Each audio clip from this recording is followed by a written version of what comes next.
Hey everyone, welcome back to another unboxing video. And today we're just going to be taking a look at the Marvel Legends Black Panther. Black Panther. This is technically the 2016 version, so it's the Civil War.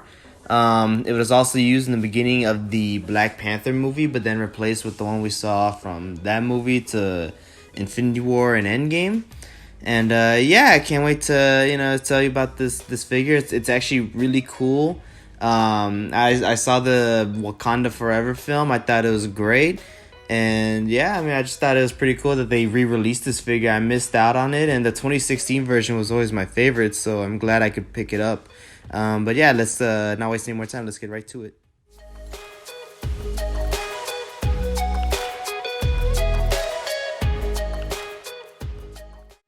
And real quick, I wanted to address the lighting situation. It's been fairly dark for the past several days, for pretty much the whole week.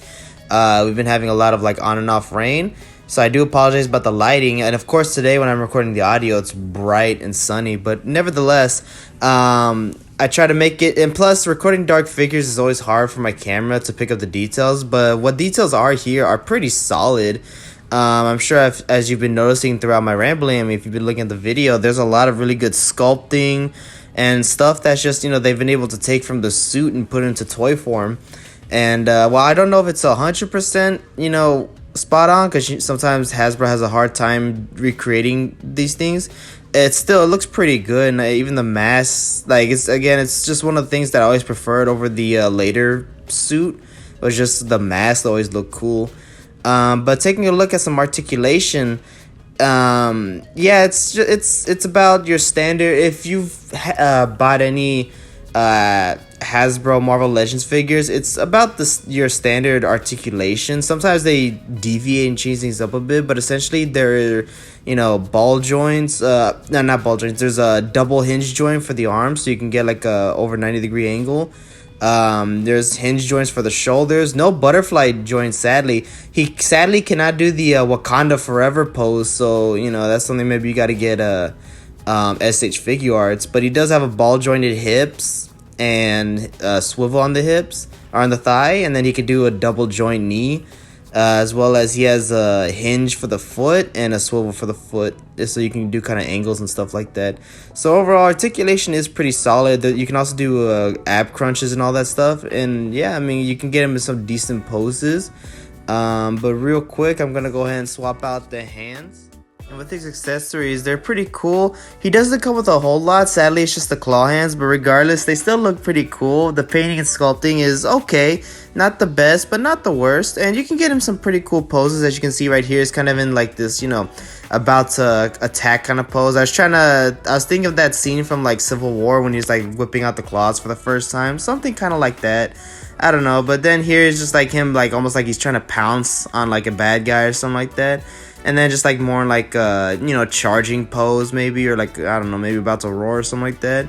And here's the Chadwick Boseman sculpt, the T'Challa sculpt, and I think it's pretty spot on. I mean, maybe some people could say they could have done better, but I think for the most part it looks spot on to Chadwick Boseman. I think it's really cool, and that's kind of one of the reasons why I wanted to get the figure as well. It's just because I thought it was nice seeing the head sculpt.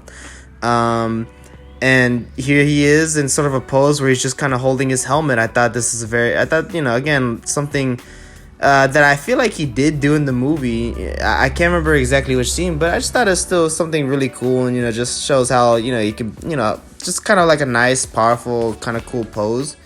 But taking a look at some comparisons. Here I have him with the Iron Man and the Thor from Endgame, as well as Black Widow from her Black Widow movie. Here's Spider-Man with his integrated suit from Spider-Man No Way Home. And our final comparison is Thanos from Endgame with the kind of the Tony Stark Infinity Gauntlet. And that about wraps up on our unboxing video. I know a very, very short one today, but that's only because obviously I haven't had a lot of time to do to kind of go out and find figures and whatever's out there I'm not too interested in. But regardless, this figure itself is really cool. I definitely recommend you checking it out if you're into the Marvel Legends. Of course, some limitations. Again, like I said, he can't cross his arms and do the Wakanda Forever pose. I know that might be a deal breaker for a lot of people, but regardless, in my opinion, I think this is a solid representation of T'Challa and the head sculpt itself is pretty cool likeness to Chadwick Boseman. So if you're interested, definitely pick this up. I mean, at first it seemed at the beginning of October it seemed like there's a bunch of these, and then in the beginning of November when I picked it up, it seemed like a lot of them were gone. So if you have a chance, just hurry up and grab it. You might lose a chance to get it anyways, but anyways, I want to thank y'all for watching the video. Check out my Instagram page, Giovanni Arts and Collectibles, and have a great day.